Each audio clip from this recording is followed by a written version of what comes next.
নমস্কার, আমি অভিষেক। আবার আজকে আপনাদের কাছে একটা ছোট্ট ভিডিও নিয়ে চলে এলাম।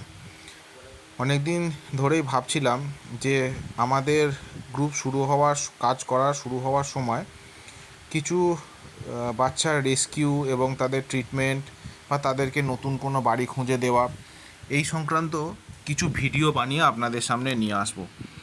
আজকে এই যে ইউটিউব চ্যানেলের যে নতুন নতুন সাবস্ক্রাইবাররা হয়েছেন, তারা আমাদের এই যাত্রাপথে শুরু থেকে আমাদের সাথে ছিলেন না। সময়ের সাথে সাথে আমরা আমাদের কাজকে যত এগিয়ে নিয়ে গেছি, বিভিন্ন সময় বিভিন্ন মানুষ আমাদের সাথে এসছেন এবং এসে আমাদের এই ভিডিও দেখেছেন।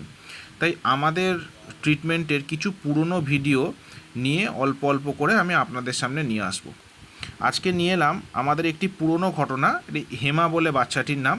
সেই হেমা বাচ্চাটির কিভাবে কি হয়েছিল এবং তাকে কিভাবে নতুন বাড়ি খুঁজে দেওয়া হয় সেই নিয়ে কিছু কথা আপনাদের সামনে শেয়ার করব।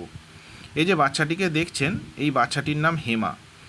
অ্যাকচুয়ালি নামটা হেমা ছিল না, বাচ্চাটিকে নাম দেওয়া হয়েছিল হেমা বলে। এই যে বাচ্চাটি 1 বছর আগে একটি ভয়াবহ ট্রেন অ্যাক্সিডেন্টে সন্ধ্যাবেলায় 6টা সাড়ে 6টা নাগাদ বাচ্চাটির পিছন দিকে দুটো পা কেটে বাদ চলে যায়। তো আমরা জানতে পারি যে হরিপাল স্টেশনের কাছে বাচ্চাটির দুটো পা কেটে বাদ চলে গেছে। তো সঙ্গে সঙ্গে জানার পরে আমরা যাই, পৌঁছে গিয়ে তৎক্ষণাৎ বাচ্চাটির ট্রিটমেন্ট শুরু করা হয়। এরপর বাচ্চাটির ট্রিটমেন্ট চলে প্রায় 1 মাস। বাচ্চাটির ট্রিটমেন্ট চলে হরিপালেরই একটি বাড়িতে বাচ্চাটিকে রেখে ট্রিটমেন্ট করা হচ্ছিল এবং সেইখানেরই দুজন দাদা, একজন মিন্টুদা, একজন বাচ্চুদা, এরা দুজন মিলে বাচ্চাটির দুবেলা খাওয়া দাওয়া এবং বাচ্চাটিকে দেখভাল করা, পরিষ্কার পরিচ্ছন্ন রাখা এর দায়িত্ব নিয়েছিল। তো বাচ্চাটি 30 দিনের ট্রিটমেন্ট হয়। 30 দিনের ট্রিটমেন্টের পরে বাচ্চাটি সুস্থ হয়ে ওঠে। সুস্থ তো হলো, কিন্তু এরপর চিন্তা যে বাচ্চাটিকে তো আর রাস্তায় ছেড়ে রাখা যাবে না, কারণ তার পিছন দিকে দুটো পা নেই। অন্য বাকি রাস্তার বাচ্চাগুলোর মতো তো আর সাবলীলভাবে সব জায়গায় ঘুরে বেড়াতে পারবে না। উল্টে আবার তার যে সঙ্গী সাথীরা তার সাথে থাকতো, তারা তাকে দেখতে পেলেই মারছে। তো এই মতো আমরা তার বাড়ি খুঁজতে শুরু করি। তো এরপর এই বাচ্চাটির কথা ভেবে মাদ্রা ভান্ডাহাটি রুবাইদা বাচ্চাটির সারা জীবনের দায়িত্ব নেবেন বলে বলেন। তো সেই মতো ঠিক হয় যে বাচ্চাটি রুবাইদার কাছে পৌঁছে দেওয়া হবে।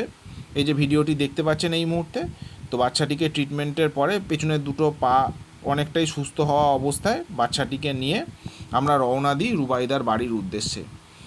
তো অবশেষে রুবাইদার বাড়িতে বাচ্চাটিকে আমরা পৌঁছে দিই এবং রুবাইদা বাচ্চাটির সারা জীবনের দায়িত্ব নেবে বলে আমাদের কথা দেয়।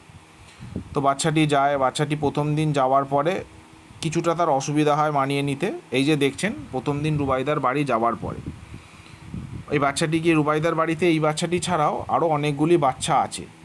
তো তাদের কাছে বাচ্চাটি বারবার যায় এবং গিয়ে তাদেরকে চিৎকার করে ভয় দেখানোর চেষ্টা করে।